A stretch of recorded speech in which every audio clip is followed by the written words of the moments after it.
Welcome to Love and Life. I'm Dr. Karen Anderson Abril here with my co-host, Pastor Elliot Anderson.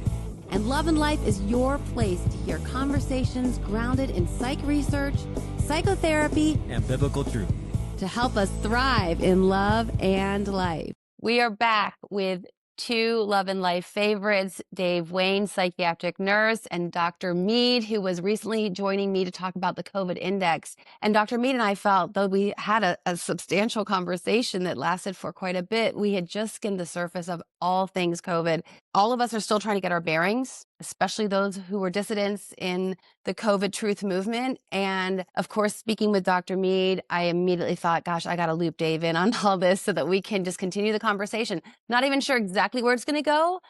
Obviously, the point of all of this is to continue to find truth in what has been, what Dr. Mead said last time, and it stays with me, intellectually traumatizing for those of us who have grounded our fields and our expertise and our intellectual pursuits in science, believing that we could trust these research top-tier journals, and realizing now through COVID, if we didn't realize before, which some of us maybe the inkling was there, but COVID certainly pulled back the curtain. So we now know that what is much of what we have thought we have as a foundation for our intellectual pursuits has in fact been scientism and not true science.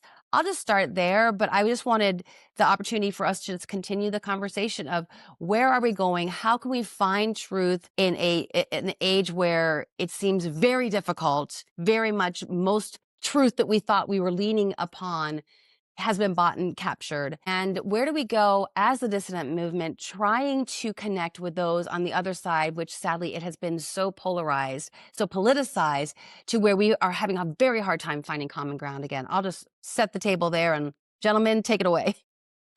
Well, we had a good conversation before we started recording, and it was about the state of evidence-based medicine and how in nursing school I was taught, you get to read a study's conclusions, and then that's something you can add to your knowledge base, especially if it's published in a prestigious journal like the New England Journal of Medicine or the Lancet. And over the course of my career in healthcare, after seeing scandal after scandal, now when I look at clinical research, I wonder, okay, do their conclusions actually match their data? Is it available for public scrutiny, the raw patient level data?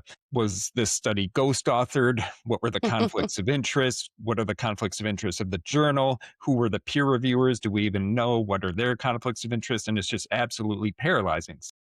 Yes. It's gotten way more complicated, and it's gotten really difficult to know what the truth is about anything at all. And so I would love to hear Dr. Mead weigh in on how do you even look at clinical research now? Because I don't know what to trust. I don't even know where to start when I read research now. Yeah, well, it's a good opening statement. I was thinking that we would also talk about freedom and personal autonomy today. So yeah.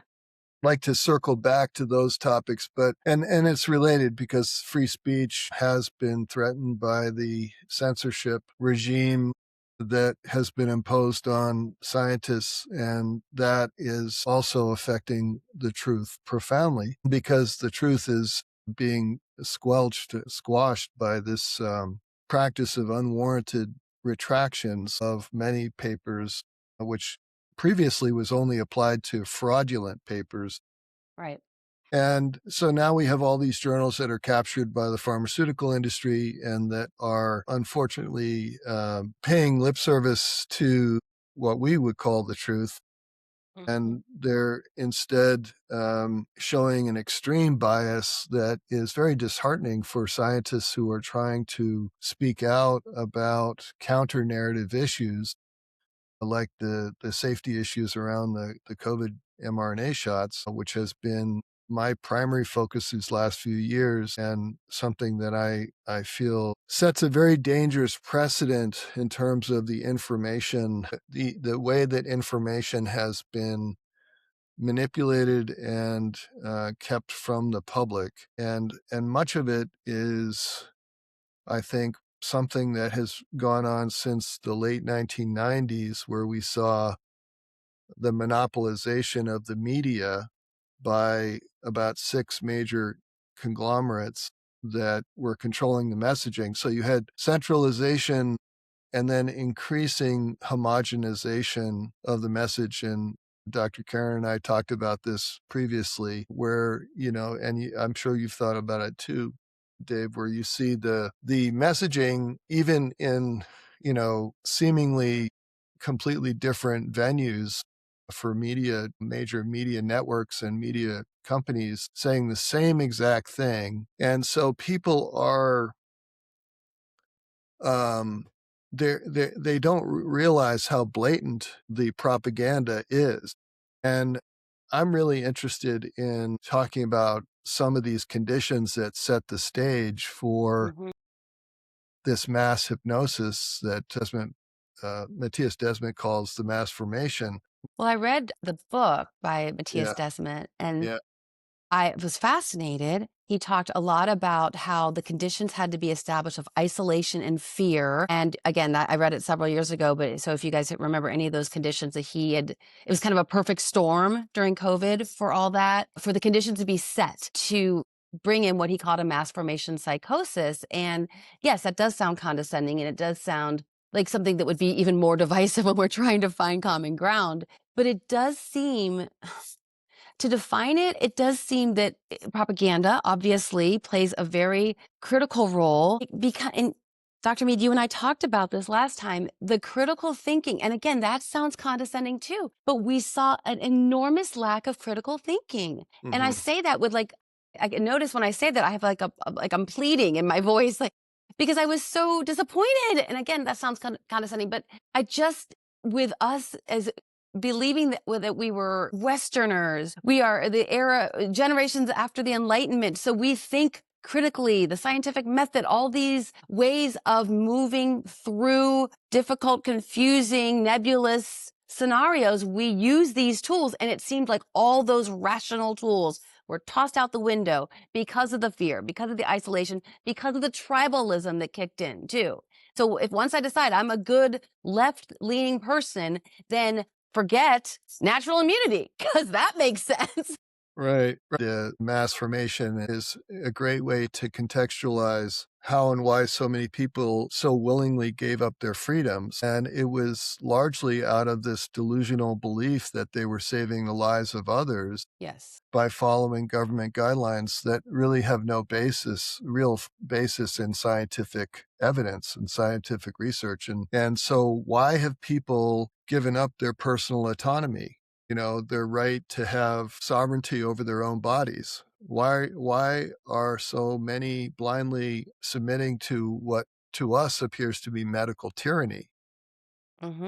Public health, when I was part of a group back in 2020 that was, clearly counter narrative, because everyone in the group was saying, what is this masking stuff? This is ridiculous. And what is the social distancing? Why are people submitting to this? And then, someone came up to me during one of our meetings. We had them out in a wildlife reserve in Durham, North Carolina. So public health, someone came up to me and said, this is not about public health. This is about individual freedom and protecting our freedom. And public health has now become an extension of the globalist agenda to wipe out individual freedom. That sounds like a conspiratorial statement. But when you look back and you look at especially the censorship that was happening on social media, the deplatforming, the demonetizing, people who are losing their jobs right and left. And then so many scientists who were reputable had their reputations just destroyed by this. And at the same time, as Dave was implying, COVID was making a mockery out of evidence-based medicine.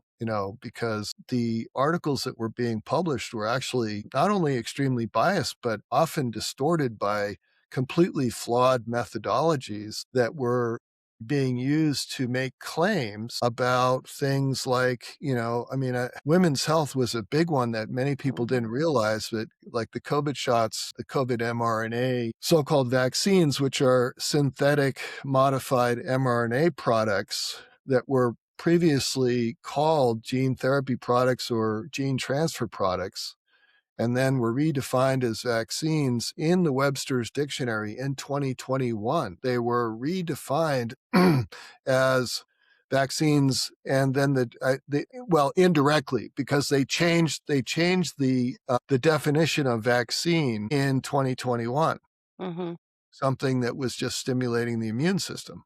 And so previously it was much more specific, talking about an antigen, which is foreign protein that would stimulate the immune system a certain way. So all of these things were changing so rapidly. The ways that the information was being suppressed. And that's really, as I said to you, Karen, in our previous conversation, that's what lit a fire under me and made me want to speak out, because I was so taken aback by the suppression of free speech in the United States, and I experienced it firsthand. I witnessed it firsthand with several of my colleagues. But I think it's been a long evolution. I think that this thing is, the conditions were perfect for this to happen in 2020. And it was something the population had basically been primed for this kind of thing to happen. And the population is still quite vulnerable to another one happening, because I think, well, I'm going to say something that I've never said before publicly, but I believe that this really started with a process that goes back to the early 1800s, where humans became suddenly our evolutionary trajectory changed dramatically because of what I call artificialization and mechanization. I would say that all of these artificial factors began to enter into lifestyle, society, medicine, the environment, and it just continued on a trajectory to increasing artificialization. And it also set the stage for mass formation. And this is a broad statement, but it also has to do with, the adoption of artificial food, chemicalization, adulteration of the food supply through chemicals that were added, medicine becoming increasingly artificial, using pharmaceuticals at a very, very high level. And now we have polypharmacy issues, affecting the elderly so much. But a lot of people are affected by polypharmacy and don't even realize it. And then artificial lifestyles, where people are living in cities where they never walk barefoot on the earth. They're not aware of natural cycles at all, of, the cycles of even the seasons, but even day and night cycles. A lot of young people have never seen a sunrise or a sunset. And so dealing with artificial light and artificial sources, I think what this did basically created a disconnect from the natural world, where we became increasingly dependent on now increasingly artificial intelligence has insinuated itself into our lives very dramatically starting in 2020, but it really what I would call a kind of artificial mind control that started insinuating itself through the social media algorithms. And then mass media messaging, as I said before, had already been centralized. And so when you piggyback that on top of the social media manipulation that continues to happen at such an incredibly sophisticated level, where I say young people in particular, are being manipulated because they use it so much. They use it to socialize, and they don't realize how it's affecting them. And then it's, as we know, and the pandemic was sort of a microcosm of this, we're witnessing the atrophy and distortion of a lot of human cognitive abilities because of AI, because of overuse of AI, over reliance on AI. I'm not saying that AI is bad per se. It's a tool, and it can be used very effectively, but it is causing so much atrophy of human capacities because people are using it or over dependent on it. I would say that a lot of young scientists may lose their ability to really know how to do good research because of AI. They may think, it's such a great tool, I can use this in place of actually being able to do good research. And so the art of critical thinking and the art of questioning, which I think is one of the beautiful aspects of the scientific process, is that we are taught to be curious, and we're taught to really question everything. to Mhm. not accept. In fact, if you accept everything, you're not a scientist. Mhm. Right. So this is thank you for my preach, getting on the podium here. Dave, what are your thoughts on anything I just said? Feel free. Well, that was one of the things that was so bizarre over the course of COVID is that we were told to follow the science, not question it, and then people Right. were censored. And it was so bizarre to see in real time that that wasn't upsetting to more people within the medical establishment. And, tying back to your point about censorship, that was something really bizarre that I saw at the local level here is we saw our local media refusing to talk to bedside hospital staff about what was actually going on in the hospitals. And then when you start to pull the threads about their finances, it's like this so called local newspaper is actually owned by this enormous multi billion dollar corporation that invested billions of dollars in COVID vaccines. And they actually own hundreds of so called small town newspapers throughout the country. And they're all running articles disguised as news that have headlines like how to help your child overcome a fear of needles and things like that. It's like once those blinders come off, it's incredibly disturbing. But you start to see these same patterns everywhere, all around you, and it's incredibly distressing. I Yeah. understand why people resist it so much. You can put the evidence right in front of them and it just is not going to break through that psychosis because for them to acknowledge that so much of what they have done in their career in healthcare has been based off of lies and that something they gave their child might actually be more harm than benefit that's dark territory for people and they would rather embrace those familiar lies than to start to question all these things that they've believed in for the majority of their career. And that's been, I mean, it's taken me years to get there because the thing that I've been wrong about over and over and over through the course of COVID is I keep feeling optimistic and being disappointed where I believe that once this person sees this evidence, it's going to Right. change their mind because they believe in science. And so, if we can get the data through them and pierce through some of the censorship and some of the manipulations, like these people are incredibly intelligent and I believe they're reachable, but you can put it right in front of them and it just doesn't pierce through. And it's really hard to, really hard. Yeah. Yeah, and I think part of the problem with the way AI has now insinuated itself into our lives and into the process of knowing what the truth is that it is biased by the amount of the massive information that is adhering to a certain perspective. And so we have a consensus based reality that is being tapped into by the AI and then translating those so-called truths or facts to the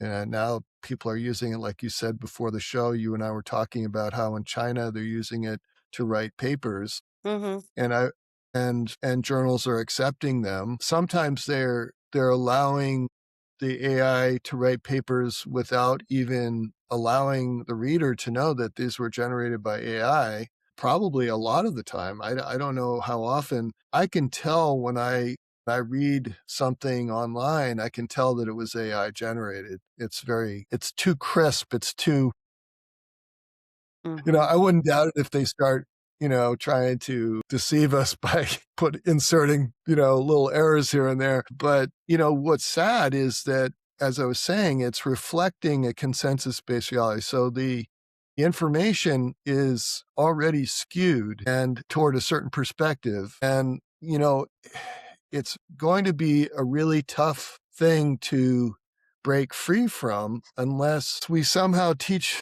people how to recover their intuition. Mm. Yeah. And I think the solution, the way I see it now, is that the people at the tops of these institutions is they're kind of beyond help at this point, and they're not going Yeah. to change. And we can look back and through history, especially in healthcare, and find example after example where I feel like we're going to have to wait for a lot of these people to age out. And the path forward is going to be through reclaiming these institutions and making sure that these generations coming up are able to critically think and are able to ask the right questions. And they are able to take the blinders off before we did, because, I was a nurse for years before those cracks started to form. And I'm really resentful now that I wasn't taught earlier in my career in healthcare about just how rampant the fraud is and how Mm-hmm. it's always profits over people. Yeah. Well, what's your feeling about the AI? The direction, because what I'm wondering is, do we need to try to set up stricter guidelines for education and for child rearing practices, even in the United States? Because you see 3-year-olds being given tablets Hmm. and they're, this is changing so fast It that is. what's happening, I think, is that young people and very, very young people are developing relationships with AI Yeah. Yeah. that are supplanting human interaction. So Right. that You're not going to have friends in real life. This No. tablet's going to be your friend. And Well, that's what the AI CEOs want. They want they people want that. to replace actual human connection with the AI connection because they're so able to exploit and monetize. and they're Right. flattering humans. They're coddling to humans, and they're trying to make it so that yeah, you're wonderful. Right. Oh yeah, yeah, Yeah. Yeah. and oh, what a great idea. It's like, Well, have you guys hello. heard? Well, Zuckerberg was trying to put out the idea that, like, for these kids who socially isolated kids who are not having a good time at school because they don't know how to socialize and make friends, that these AI Facebook friends could be a substitute for that. And I'm thinking, okay, just exacerbate the problem. What are you talking about? And secondly, I think Sam Altman's being sued by some family that the son got this AI friend who, and the son starts getting depressed and starts discussing some suicidal ideation with the AI buddy, and the AI buddy egged him on, and then he killed himself. Yeah. So this Yeah. is, there are real world tragedies happening when we try to, like what you're saying, Dr. Mead, take away our normal, natural way of interacting with the world, from the environment, as you spoke to, from seeing a sunrise and a sunset, and all the health research coming out saying putting on sunglasses is not good for us because we're denying our eyes the ability to take in light, which then we're not producing the protective benefits on our skin. So part of this, all of us getting sunburn all the time because we're wearing sunglasses, one piece of the puzzle. But to your point, we've removed ourselves from the natural way as human animals to interact with the world. And it has so many implications, physiological and so emotional, and certainly socially as well. And it's terrifying. But getting back to your point about freedom, Rap, because it's one big, huge conversation. But as freedom and personal autonomy is a touchstone, I think that AI is another example of people not wanting to really have freedom. Just whatever AI tells me, whatever ChatGPT tells me, whatever Grok says, I can defer, or the appeal to authority. You've talked about that last episode, Dr. Mead, that it's laziness. And I think it really is. Maybe the default human condition is I don't really want freedom. It's just harder. It's Right. a Yeah. responsibility I don't want. And I know you two know this, so I don't have to, I'm not telling you anything new here. But what I think is so fascinating is that when you think about true freedom, it's really living, this is kind of an Eckhart Tolle way of thinking, but living in such a way. I love this quote of his, and I'll never forget it because it stayed with me. There are certain quotes that you never forget. Living in such a way as if you had completely chosen whatever you feel and experience in this moment. Okay. So that's a very profound statement, because he also said that's how we end suffering. That's how we end suffering. When we accept, we basically accept what is in this moment without judgment, it doesn't mean that we're not critical and discerning. It just means that we are accepting what we're experiencing and feeling, and we're not over-identifying with it. Mm-hmm. And we're not over-identifying with our thought processes and with our areas of expertise, some common problem that scientists have, right? I like saying that the expert mind is an expression of radical ignorance, because the expert is so attached to the thoughts and so overly identified with those thoughts or thought forms that it leads to a great deal of polarization and separation and so forth. So true freedom is really when we are conscious of the fact that our perceptions are what are dictating reality. It's not, or dictating what we call truth. So it's essentially very subjective. And then so how do we cultivate this ability to be a witness to what's going on inside us? Right. Well, for me, I've practiced meditation for about 35 years now, but since 2018, I've done a very intensive practice. I don't know why, but in 2018, I just started to really just get into it. And it helped me be much more discerning, especially around my projections, my unconscious projections, Yeah. which everyone has, right? Mm-hmm. And so when you are able to cultivate this capacity to notice your projections and how your perceptions are affecting your experience of life, then you actually feel more free. You have more agency. You have more personal autonomy. And so, yeah, I didn't expect to go there today, but I'm going to say it because I feel that this is a profound time for humans to be on this planet, that we have to speak our truth and talk about these things. What you're describing to me sounds like mindfulness skills, people who are able to rationally detach and observe their own thoughts and emotions without judgment and kind of start to sort out the world that way. And unfortunately, I feel like that's the opposite of what we're teaching so many children these days, and people when they go somewhere for, if they're struggling with their mental health. What we're teaching an entire generation of people is whatever your emotion is, that's correct. And people should be validating you, whatever you believe. The world owes you validation because you're so unique and you're so profound and you're so amazing that, yeah, you probably do deserve your own z's, your them pronouns, and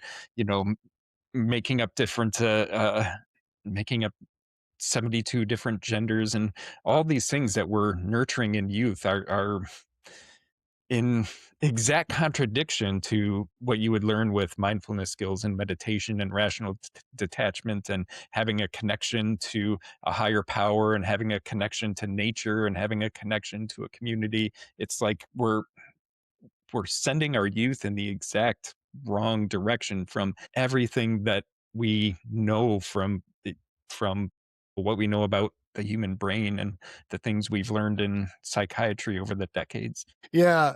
On the other hand, I also respect the fact that young people they're dealing with conditions that we never faced, right? Absolutely.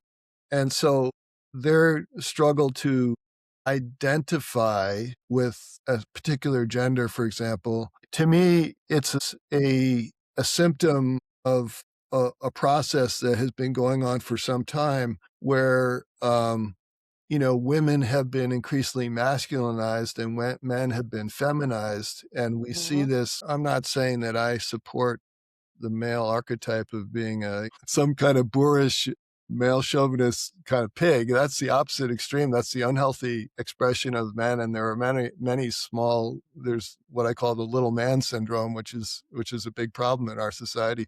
I'm not going to go into that. The point is that we've seen a lot of confusion around gender and identification with who we are as a male female dynamic, and it's really, I can see changes in the body language in young people that I remember I never saw when I was a kid, and it's a symptom of looking at screens all the time and not being out in the world and moving their bodies and, Yeah. probably not even dancing, which is unfortunate because they could at least dance.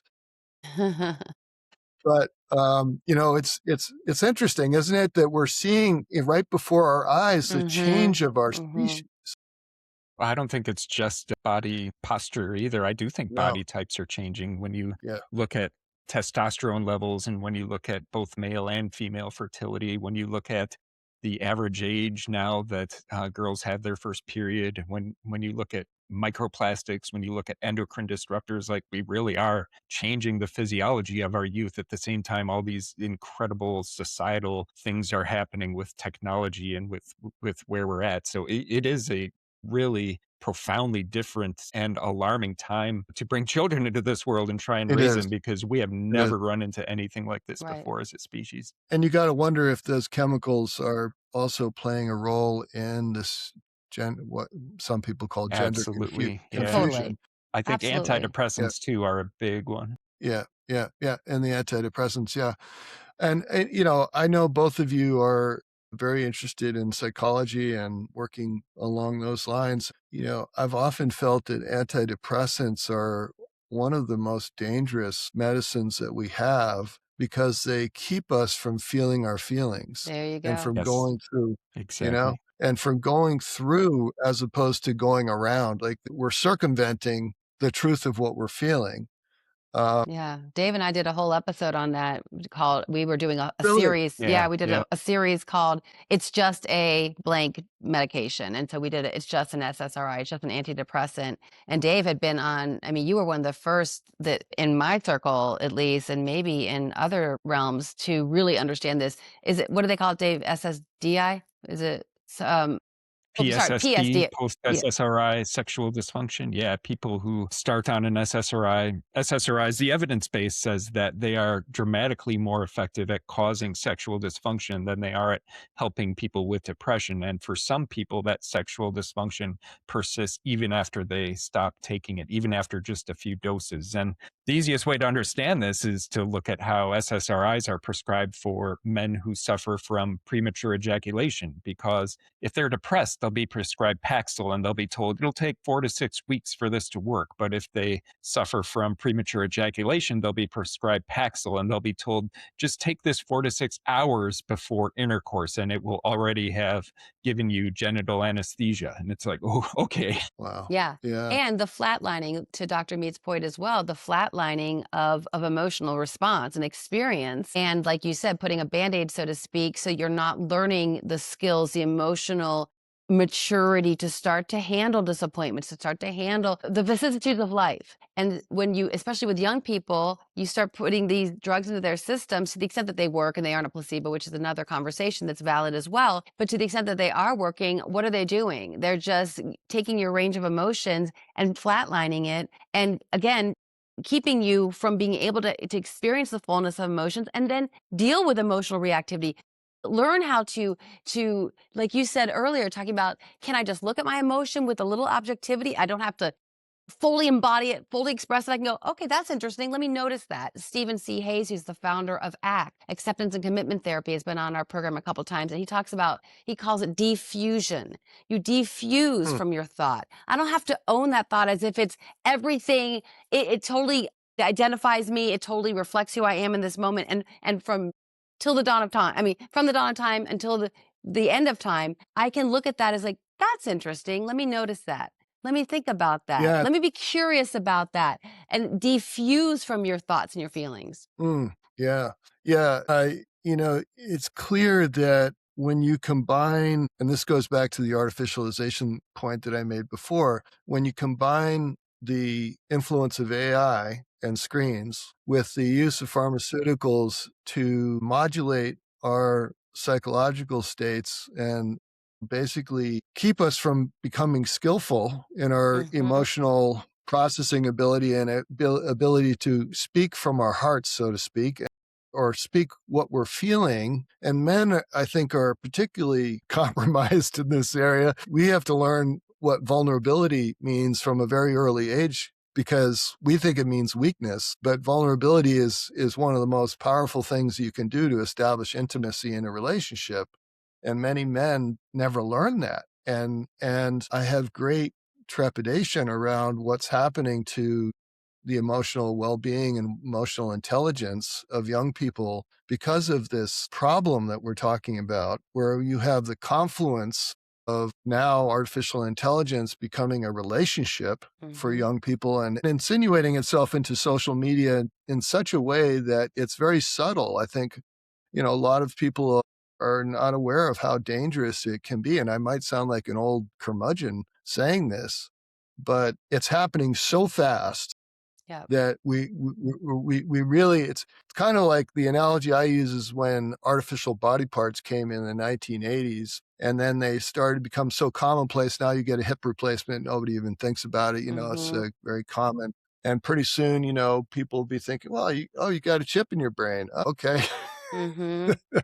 Yeah. You got one of those chips. I heard they were pretty good, Right. give you good dreams at night, as opposed to really trusting the body's incredible capacities for self-regulation and self-regeneration, which took millions of years to get to this point. And it's such an incredibly sophisticated creation that we occupy, this vessel called the human body, and how this is now being undermined by all of these things that we're talking about. It's quite profound. I think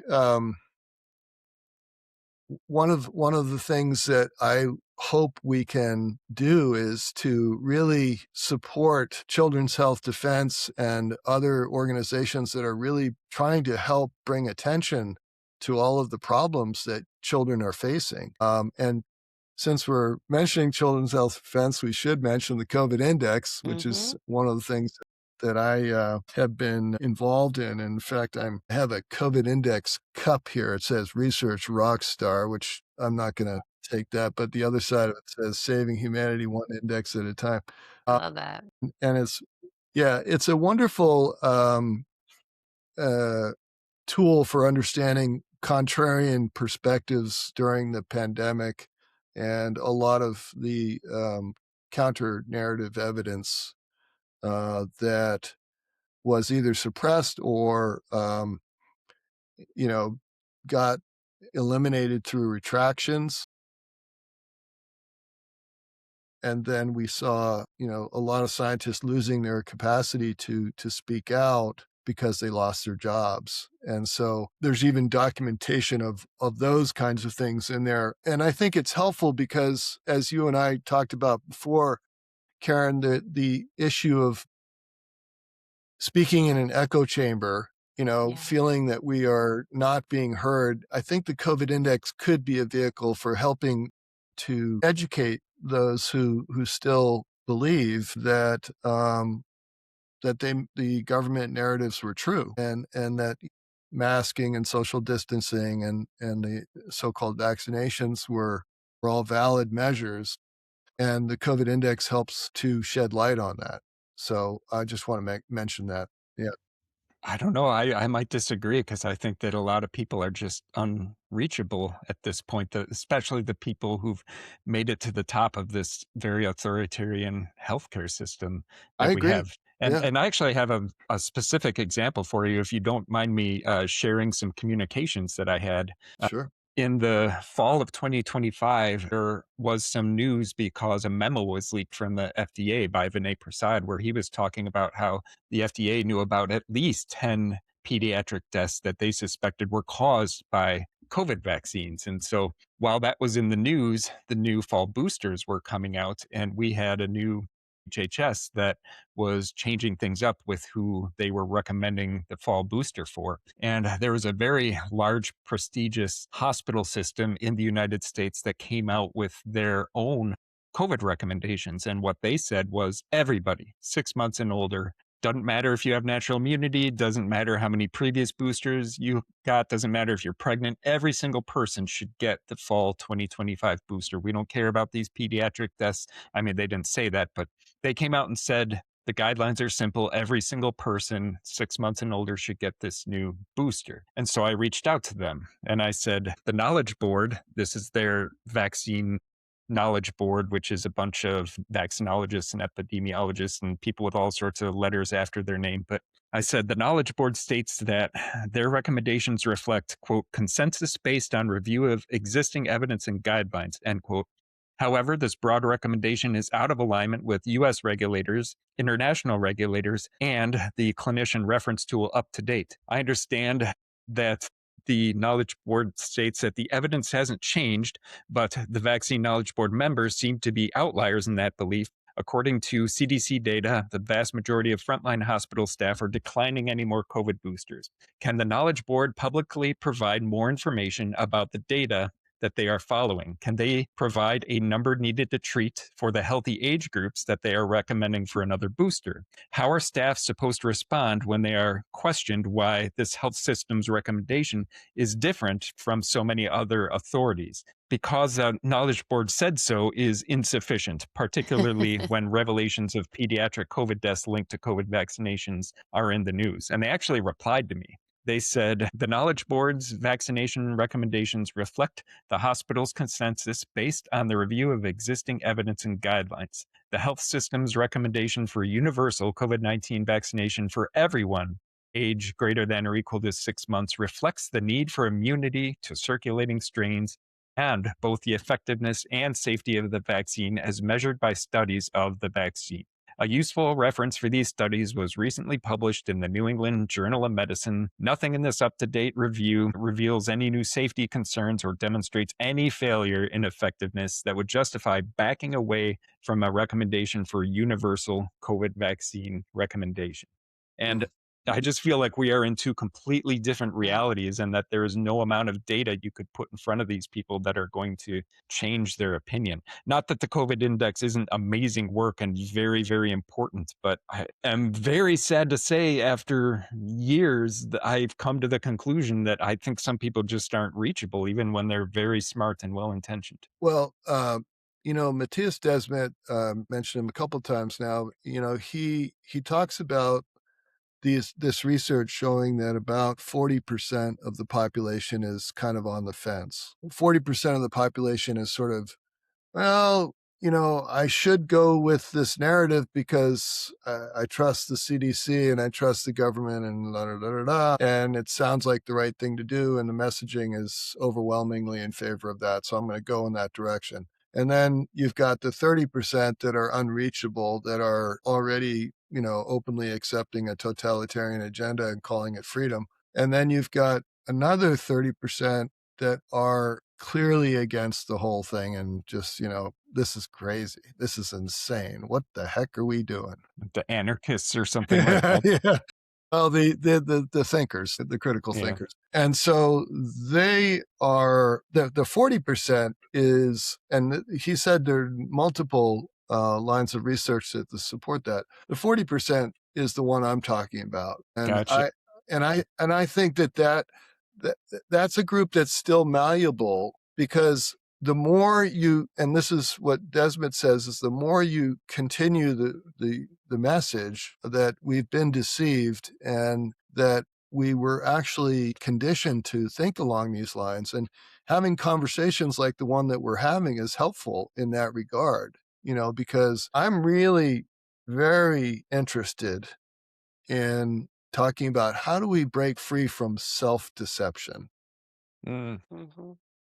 Yeah. And one of the ways is that we have to stop using substances that alter our minds so that we can think and see more clearly what's going on, and not just in terms of our emotional life, but also in terms of what intuitively makes sense.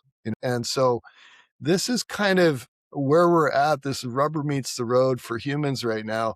David, I can't tell you how much I agree with you that I remember one time I was looking at a tea bag and it said, some minds are like concrete, all mixed up and permanently set. Yeah. And that's what it feels with a lot of people, and I think that the AI is rigidifying human minds because of its, because of over-reliance. And so I really hope that, my hope is in the children, and that we can, because they have the most neuroplasticity, and that if we can really get through to educators and to parents about the dangers of the artificialization that I'm talking about.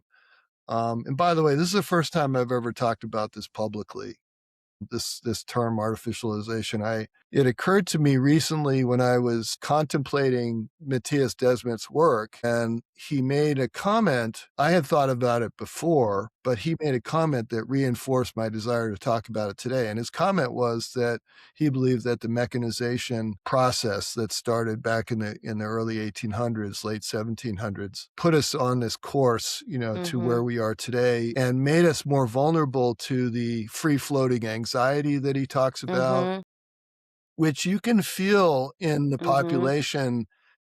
And it's so pervasive, it's so ubiquitous. And what was the other thing that he said, Karen?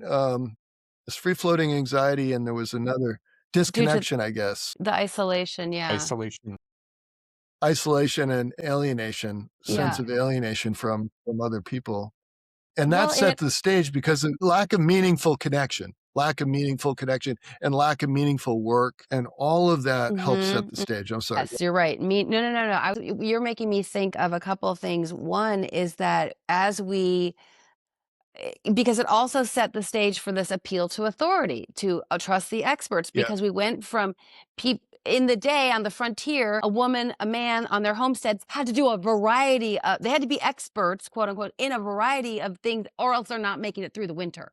And then we start to specialize and we become in our little bubble, and that's all we really know. And I go, okay, I'm over here, whatever I'm doing in psychology as a professor or a therapist, and then I'm trusting the medical community because I don't have any knowledge about that. So it allowed us to all go into our little corners and have this trust, which maybe for a minute we could trust them, but how quickly was that trust exploited due to the regulatory capture we've spoken of many, many times? And the other thing that makes me think of when you're talking about the industrialization and then the urban setting. I remember my dad telling me years ago about some sociological or psychological study he'd read about that had rats. And when rats were playing and they were able to have space, that they were fine and they would all go just be on their merry rat life. But when you put them on top of each other, and the sociologist who was interpreting the findings of the study was thinking, this is like a high rise in a city, and there's rats on top of each other. The humans now I'm talking about, not the real rats in the city, because I live in Chicago and they're there and they're big. But you have them all on top of each other, and all of a sudden there's the fighting, and they start to actually exhibit traits that look psychotic. So I'm thinking, we have taken, to your point, we've taken ourselves away from touching grass and walking barefoot and all the amazing qualities that nature infuses into us and enhances in the human experience, because we're now on top of each other. And then talking about, we're all on top of each other, yet more and more socially isolated, actually. And we're on top of each other, and yet we are now more divided because of this frenzy and this frenetic way of being. The rat research also reminds me of the research around learned helplessness, right? Oh, yes. Yep. You put rats in different situations where they can't solve their problems. That's right.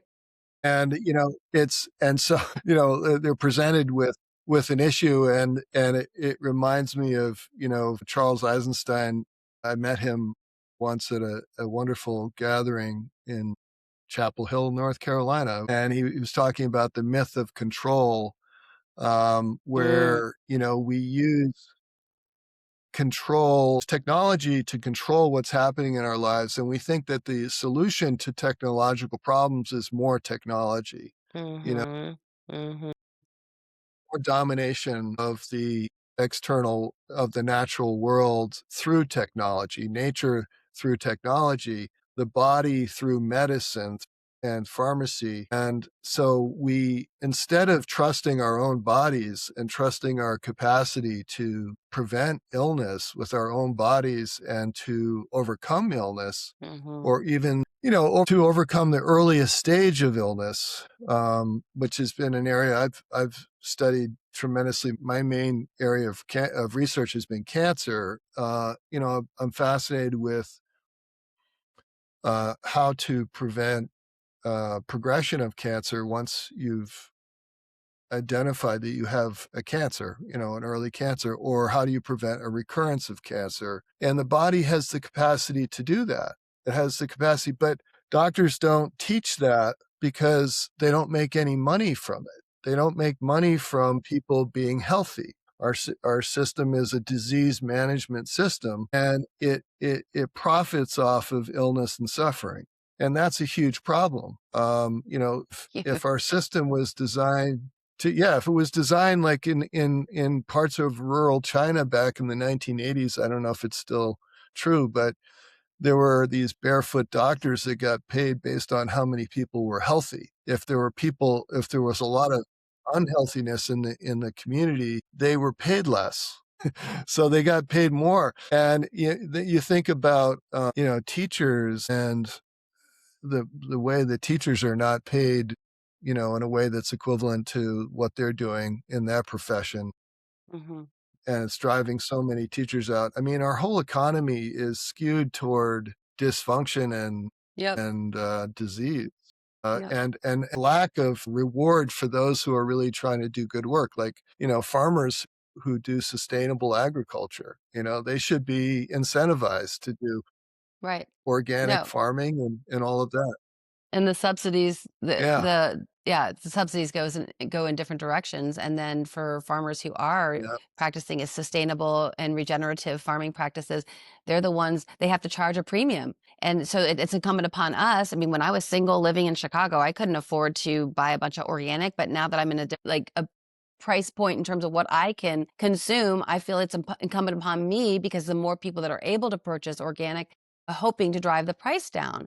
It's not their fault that they have to charge a premium, because they have to, because everything is so skewed in terms of, like you said, to really provide the parameters and the framework for us to be able to live healthily. I mean, that's just, it's actually the opposite of what's currently in place. And that's really troubling, because it again, getting is. back to freedom and personal autonomy, people they can't even, if they want to choose to eat healthily, it's very difficult for the average middle-class American to do so across the board. And it certainly is going to be impossible if they go out to eat in any restaurant, except for maybe a farm to fork, that's their mission. Otherwise, everything else is going to be fake food. Gentlemen, let's Yeah, maybe start to land this plane, and then perhaps if you guys are both yeah, willing yeah. to have another chapter. I just, sensitive to what the attention span, we could go into that direction as well. These screens reduce the already dwindling attention spans of Americans. But yeah, if we can kind of wrap this episode up, and then perhaps we could press pause and uh, continue the discussion another time, that'd be great. But any parting thoughts as we think, again, kind of the touchstone of the COVID blowing open a lot of us, seeing things that we kind of sensed were going on, but became very clear. And then also the freedom and personal autonomy that we continue to weave throughout this conversation. Any parting thoughts? Dave, why don't you go first? Well, we're just getting started in this fight, and a lot of us are awake now, but like this is really just getting off the ground. A quick example, back in September, Florida made news because they gave a press conference with Ron DeSantis and Joe Ladapo, and they said, we're getting rid of we're getting rid of all vaccine mandates in Florida. Florida is going to be a free state. Well, fast forward to now, that bill has been completely gutted. Nobody's talking about how all the protections that they wanted to add are now gone out of that bill because, the usual powers that be got a hold out of it. And Mm-hmm. this is kind of a theme. We've been fighting the good fight, and sometimes we feel like we're making progress, and then the rug just gets yanked out from under us yet again. And it's Mm-hmm. clear when we look at the journals, when we look at the schools, when we look at the general medical establishments, when we look at how kids are being raised and everything. Like a lot of us are waking up, but we are really just getting started in reclaiming these systems. And so conversations like this are really important. And I hope there are many more moving forward. Me too. Yeah. Me too. And, I would just say that, true freedom is really about consciousness. And, Einstein said you can never solve a problem by the same level of consciousness that created it. Or maybe it was the same kind of thinking that caused it. But anyway, something like that. Yeah. And, we need to change our way of thinking. We need to shift our whole orientation toward our consciousness.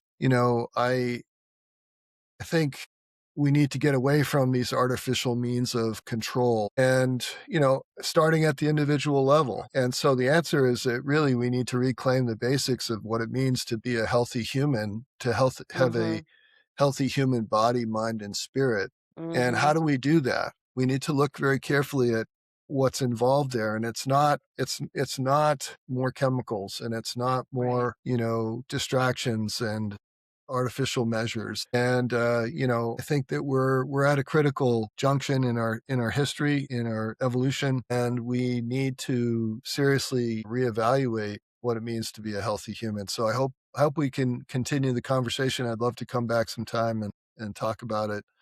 Yeah, Yeah, absolutely. I think we're onto something. Love and Life with Dr. Karen and Pastor Elliot is produced by Tim May and executive producer Dr. Karen Anders-Nabel.